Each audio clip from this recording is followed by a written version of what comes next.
धम्मपद सहस्रवग्गो योच वससतं जीवे अप्पसं अमतं पदं एकाहं जीवितं सेयो पस्सतो अमतं पदं।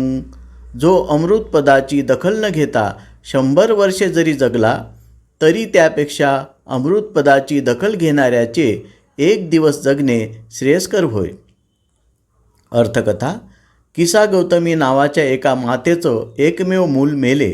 मरणाची एकही घटना तिने पाहिली नसल्याने त्या मुलाचे मृत शरीर ते मूल आजारी आहे अशा कल्पनेने कडेवर घेऊन ती काहीतरी इलाजाच्या शोधात बाहेर पडली। एका सज्जन माणसाने तिला बुद्धाकडे जाण्यास सांगितले। बुद्धाने तिला ज्या घरात कुणाचाही मृत्यू झालेला नाही अशा घरातून थोड्या मोहरी आणण्यास सांगितले। तिला मोहरी मिळाल्या, पण एकही घर असे आढळले नाही की जिथे कुणीही मेलेलं नव्हतं। यावरून सत्य तिला उमगलं। जेव्हा ती परत आली तेव्हा बुद्धाने तिला धम्माचा उपदेश दिला। तेव्हा ती भिक्षुणी झाली। एक दिवस तिने दिव्याचं फडफडणं पाहिलं आणि ती जीवनाच्या अशाश्वततेवर विचार करू लागली।